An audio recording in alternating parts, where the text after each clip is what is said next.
Hello and welcome to Hey Boomer. So good to be back with you after my travels. Hey Boomer is the show for those of us who believe that we are never too old to set another goal or dream a new dream. My name is Wendy Green and I am your host with Hey Boomer. I sat down the other night in preparation for this episode to write about the changes and the transitions that I have been through. It seemed like a good exercise, being that this episode is about transitions and that I am a transitions coach. So I thought a timeline would make sense as a way to track this. And I decided to start from high school graduation, which was in 1971. Suddenly, the page was full. Since 1971, I have been through at least 37 different changes. That means that I have moved to different homes or different states. There was the birth of my two children, marriage and divorce, going back to school at the age of 28 as a single mother, starting new jobs, being downsized or leaving jobs, starting a kids art business, becoming a certified change leader in 2000, becoming credentialed as a professional coach in 2013, and as a podcast host in 2020. It would be trite to say that these transitions were easy or painless, because at the time, many of these transitions were messy and uncomfortable. Some of the transitions I have been through were powerful and motivating. Some were exhausting and depleting. Some I moved through quickly, and others, it was like moving at a glacial pace. I did think by the time I was almost 70, which will be in 4 weeks, I would have worked everything out and there would be no more transitions to go through. Wrong. Change is something we can always count on, whether it is thrust upon us or something self-initiated. At least now, when I am in the midst of the uncomfortableness of a transition, I know a few things. I know that the uncomfortable feelings that I'm going through will lead to some inner growth.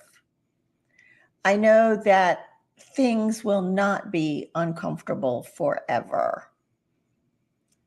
I know that taking time to be still, to reflect on the questions, will help me to find the answers. And I know it will take as long as it takes. In today's episode, I want to share with you what I have learned about transitions, the messy and uncomfortable journey to new beginnings. But before we get into this, as many of you know, my grandson and I just returned from an amazing grandparent-grandchild trip aboard the Windjammer sailing ship, the Angelique. This was a Rhodes Scholar grandparent-grandchild trip, and we sailed around the coast of Maine, stopping at different islands, even had a lobster bake on an island. The kids learned so much about sailing and knot tying and the animals in the water and the fish in the water and the crustaceans. And we had a couple of kind of rainy, cloudy, cool days. And then we had a couple of absolutely magnificent sailing days. And in spite of all of that, the educators on the trip kept those kids entertained and they learned a lot. Every trip that I have ever made with Rhodes Scholar has been so well organized and so educational. They are the not-for-profit leader in educational travel for boomers and beyond, and for grandparents and grandchildren. So if you think you might have a trip in your future, take a look at rhodescholar.org/heyboomer, and please use the /heyboomer because it lets them know that you heard about it here. Also, as we're talking about transitions, I wanted to encourage you to download the Life Vitality Assessment from my website. We all want to stay vital as we age. This assessment will give you some insight and validate how you are feeling now. Hopefully, you're feeling fully vitalized. But does the quality and meaning of your life, is it giving you enough sustained energy to do the things you want to do? Or possibly you're feeling half empty, and so it's a little bit difficult to find the energy to do the things you want to do. Or is it time to take stock and to really look at your life and think about what you need to let go of, what you might want to add to get back that feeling of vitality? So download the assessment, the Vitality Assessment, from the heyboomer.biz homepage. And then I'm available to talk, right? So if you would like to chat and schedule some time, I'm setting aside time on Thursdays, and you can use my Calendly link to schedule some time. I will be putting this link in the show notes, and I look forward to talking to you because I like to know that you are there and I am here for you. All right, so let's get into the episode. I want to start this episode with a story about a man named Ken Olsen. Ken was the founder of Digital Equipment Corporation, or DEC as I knew it, and maybe some of you even remember that company. At its peak in the late 80s, it grew to over 120,000 employees with operations in 95 countries. And as a technology company, it was surpassed only in size by IBM. DEC was an engineers company. They hired really smart people, and then they turned them loose to create products and solutions. I worked for DEC during the heydays. I worked with customers to support them and train them on the products that were created by those really smart engineers. We all felt empowered, respected, and we were given so many opportunities to learn and advance. The problems began when Ken Olsen came to believe that the personal computer would never survive as a product. He could not envision people having a personal computer on their desktops. And in 1992, the board forced him to resign. 6 years later, Compaq purchased DEC for $9.6 billion.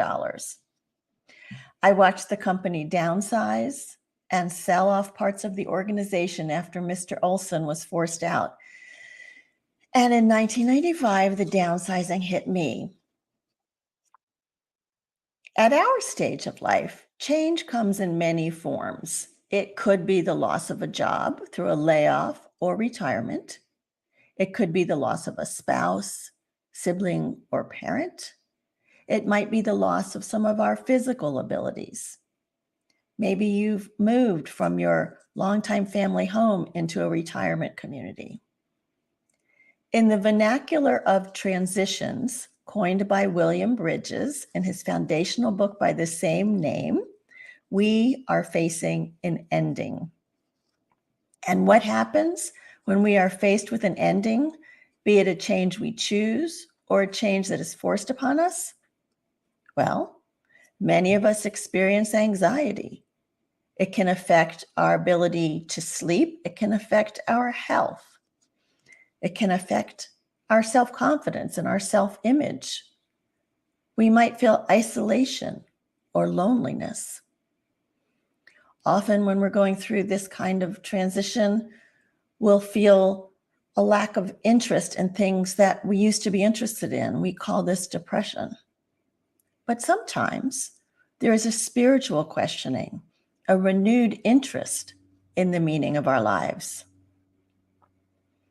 Losing my job with DEC as a single parent with one child in college and the other about to start college, it was a very frightening ending for me.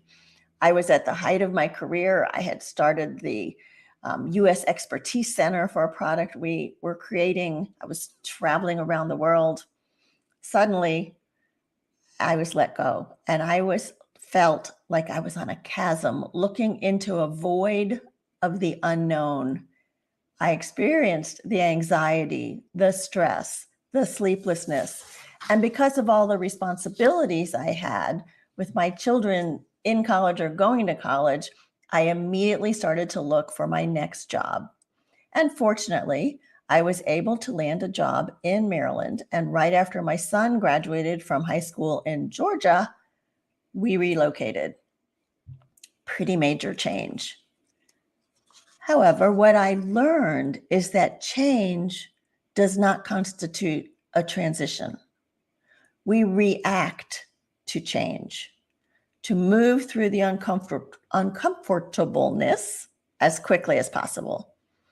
A transition is more intentional and reflective. Change is what happens externally. We change jobs. We move into retirement. We move to a new community or a new home. We become parents or grandparents. Those are external changes. Transition is what happens internally. Taking the time to process how that change is affecting you internally will have a profound impact on how successfully you manage the change. At the time I moved to Maryland, I did not transition. I changed. I changed location and jobs, but I did not take the time to reflect on what I could learn from the experience. I reacted in order to keep the money flowing. I mentioned the book Transitions by William Bridges. In this book, he talks about 3 stages we go through in transitions. There is now a new book out by Bruce Feiler called Life is in the Transitions. That defines very similar stages, but takes a somewhat different approach to transitions. William Bridges calls the first stage endings, as I mentioned. Bruce Feiler refers to it as the long goodbye. Because there is often grief from loss associated with this stage, even if you wanted the ending to happen. Let's talk about the ending of a full-time job, for instance. Most recently, I lost my job due to the pandemic. Understandably, I felt a sense of loss, a loss of control over the timing, for sure. If you have planned for your retirement, you may have the big going away party and you wake up the following Monday with no office to go to. And at first it feels great. But over time, you recognize that you've had a loss of routine, probably a loss of some of the friendships you had at work, the loss of structure, what you're going to do during those 8, 10, 12 work hour days, and the loss of a paycheck. And this is where many of us get stuck. Just like I did when I lost my job at DEC, we immediately look for something to replace the discomfort we are feeling. By not taking the time to reflect, we miss the opportunity for some tremendous growth. And this is where the next stage comes in. William Bridges calls this stage the neutral zone. Feiler refers to it as the messy middle. I kind of like that. Time of uncertainty. Ideally, it is a time of introspection. You are questioning what's worked for you. Maybe you're trying on new ideas and new habits. But it can be very uncomfortable because it could be a time of reinvention. The time in the neutral zone or the messy middle can be short, or it may take months, but it should not be rushed.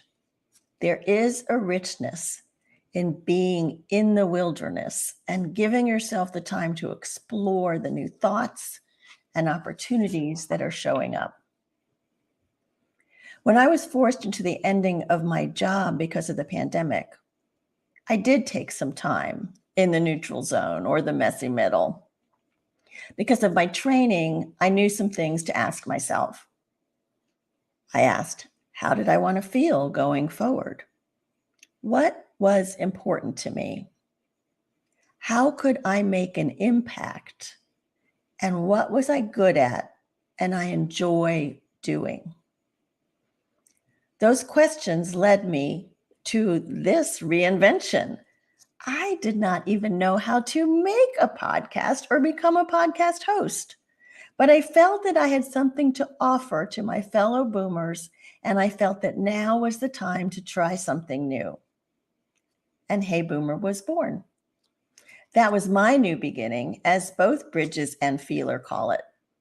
Giving myself time in the neutral zone and the messy middle to explore what was important to me, what would give me meaning, led me to this new beginning. When I started working on this episode, I thought I would share with you some of the things I talk about with my clients. I did not see myself in a transitional time, but guess what? Life is funny like that. When you think you are coasting along, questions arise. As some of you know, I have done a lot of traveling so far this summer, and I have one more trip coming up to a podcasting conference in August. Travel takes us out of our day-to-day, and particularly on the Windjammer cruise that I just finished, there was time to sit with myself, relax, and think. And the thoughts revolved about how I was going to transform the work I am doing into something that provides me with an income. So the questions I was asking this time now are, do I want to focus on building my coaching practice? Do I want to focus on becoming a paid speaker? Do I want to create an online course? Should I turn some of my content into a book? Each one of these things will take time and effort, and I am questioning where to put that time and effort. I also know that at this stage in my life, it's important for me to have time for my friends and family and for the causes that are important to me. So I am definitely in the messy middle of a transition right now. And I'm telling you, it's a little uncomfortable, but it won't last forever. I have worked with many people who come to me because of some change they are facing, that feeling of being uncomfortable in that messy middle or the neutral zone. They come because they are feeling stuck, anxious, and unable to see possibilities. Many of them deny their intuition of what they might really want, caving to the messages of fear and conformity, the shoulds. We should be doing this. It may seem that just moving on, giving in, following those shoulds, quieting those fears could overcome the feeling of being out of control. But as I coach my clients and myself, I try to provide us with space to feel those scary feelings and to use some of the tools to clear the fear and approach solutions and possibilities from a calmer mindset. One of the most powerful exercises that we do in the coaching program is called a life review. And Bruce Feeler's book, Life is in the Transitions, uses this technique. In this exercise, we separate our lives into chapters, and you write down the high points at different stages. And what did those high points mean to you? How did they influence your beliefs and your attitudes? And then you go back and you think about the low points in your life, in the different stages, and how did they influence your beliefs and your attitudes? And then you look through the whole thing and you say, what were the themes in this story? What have I learned over my lifetime? And then You look back and see, what did you leave behind that you used to really love doing? And how might you bring some of those things into the present day? The life review gives people time in the neutral zone or the messy middle to reflect, to consider possibilities. It's a time to try out new ideas, and that these ideas may lead to a new sense of vitality, a new beginning, where you start to feel it's possible once again to take the time to be open and explore. I wanted to share with you some of the mistakes I have made and that I've seen clients make as they find themselves in this time of transition or change. And I'm going to give you a few suggestions also about how to avoid some of these mistakes. First of all, there's impatience. You know, it is very unsettling not to know what is next or where our next opportunity will come from. We feel a sense of urgency to fix the problem, and we want the fix now. Staying busy feels good for the moment, but it can also create a situation where our fear and desperation may lead to another bad opportunity. Future retirees simply rush out and buy toys, motorhomes or a second home, new golf clubs, vacations, and they likely find themselves with a lot of unused new toys and a feeling of boredom and little passion for life. I encourage my clients to give themselves some time to explore what they would like to do, what they would like their new opportunity to be at this life stage. This is important when you are looking for another job or trying to figure out what retirement will look like. Don't be in a hurry. Give yourself permission to slow down and really consider your options.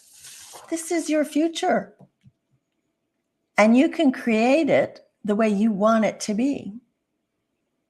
After consideration, if golf clubs and vacation homes are what you want, you will be more likely to be happy with that choice than if you immediately made those purchases to satisfy what you thought might be a want. As I am in the midst of figuring out what I want to do next, I am very aware of getting caught in staying busy to avoid facing some of the more challenging questions. Being impatient or acting too soon does not fix the discomfort, it just delays it. It will come back. So I have to remind myself, step away from the computer, Wendy, face some of these questions, figure some of this out, try new possibilities. Okay, number 2, giving into fear. Change can generate a lot of discomfort, as we've talked about. We call it the fear of the unknown. Giving into the fear stops us from seeing the possibilities, the opportunities, and it stops us from trying new things. I want to tell you a story that really helped me understand how to step in spite of the fear. This story takes place in the Cayman Islands. I was down there for a scuba diving trip, and some of the scuba diving we had already done had been just amazing. Beautiful, beautiful fish, beautiful reefs, not too deep. On this particular trip, we'd gone out on the dive boat and there was no land that you could see. In my point of view, we were in the middle of the ocean. And we all got off the boat, followed the dive master, and started to descend. And then I saw it looked like she was going into a cave, and I was filled with fear. The last place I wanted to be in the middle of the ocean was in a cave, because if I suddenly needed to surface, I couldn't. So I was very scared. And I also realized I was in the middle of the ocean. I had to follow, because if I surfaced and the boat wasn't there, I was out there by myself. So I held back. until everybody in the dive excursion had entered into this cave. And then, with much trepidation, I proceeded to follow. It wasn't long before I got into what looked like the cave that I realized it was a tunnel. There was light at the other end, and everybody that had gone into this seemingly cave, which was a tunnel, had already come out the other end. And I learned that I could face my fear and that there would be light at the end of the tunnel when you look for it. Big lesson. So that leads me into tunnel vision. Tunnel vision is number 3, and that occurs when you try to focus on the one thing. All I thought I saw was a cave. It was not a cave. It was a tunnel. And when you get fixated on just one solution or one idea, you miss all the other possibilities that may be outside of your field of vision.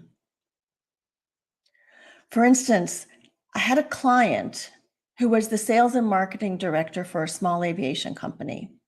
However, the owner was not sharing information with him, and it seemed like the investors were starting to become uncomfortable with their investment in the firm. When we started talking about this, the only option he saw was to push harder for more communication, more access to clients, more heads down, more hard work.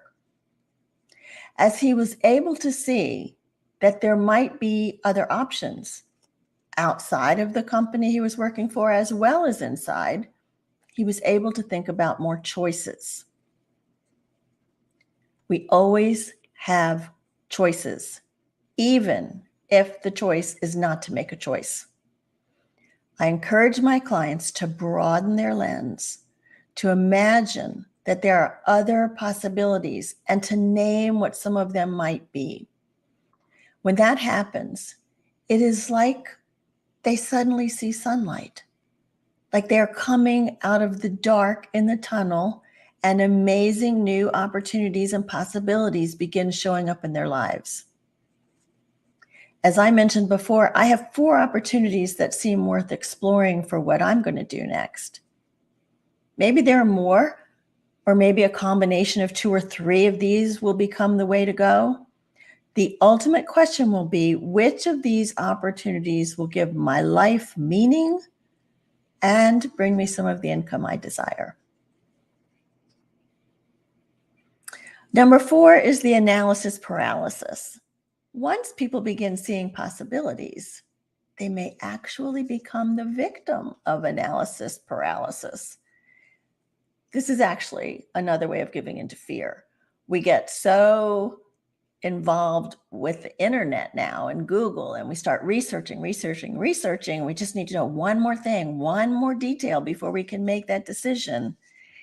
And it's the fear of making the wrong decision.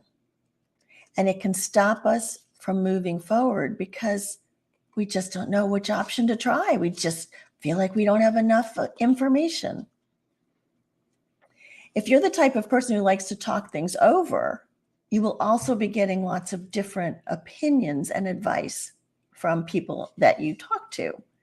And if this happens, I would encourage you to make a list of the top 3, maybe 5 things, possibilities in the order that excite you. Then, starting with the first one, ask yourself, what do I have to do to make this possibility a reality? And then start doing it. Take some action.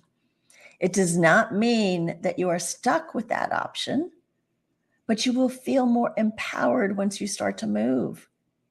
Look at it as a science experiment. Test the possible solution. If it's not the right solution for you, move on to the next possibility in your list. And finally, many of us find that we We hold ourselves back with our idea that, I'm very independent. I don't need to ask for help. I have to go this alone. And so people that have just lost jobs, suddenly they're on the job board. Search, search, search, search, search. They're not going out of their house to network.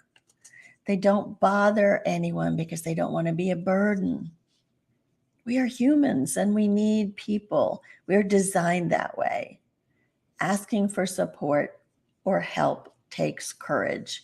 Receiving or help or support in difficult times can nourish you. I decided to be open about the current transition I'm going through because I feel your support. Being part of this Hey Boomer community is powerful, and I appreciate the feedback I get from you. I am here for you, and I know you are there for me. Transitions can be a time of tremendous personal growth and a time of learning. I want to share with you a quote from Eric Roth, who wrote the screenplay for The Curious Case of Benjamin Buttons. Remember that show? It goes like this. For what it's worth, it's never too late to be whoever you want to be. There's no time limit. Stop whenever you want. You can change or stay the same. There are no rules to this thing. You can make the best or worst of it. I hope you make the best of it. And I hope you see things that startle you. I hope you feel things that you never felt before. I hope you meet people with a different point of view. I hope you live a life you're proud of. If you find that you're not, I hope you have the courage to start over again. So thanks for tuning in today and letting me share with you. I hope this was useful and meaningful. Be sure to download the Vitality Assessment from the heyboomer.biz webpage. And when you are considering travel, check out roadscholar.org/heyboomer. Our guest for next week is going to be Dr. David Bernstein. He is a retired physician and gerontologist. He's going to talk to us about living a long, healthy, and fulfilling life, something I think we all aspire to. And I like to leave you with the belief that we can all live with curiosity, live with relevance, and live with courage.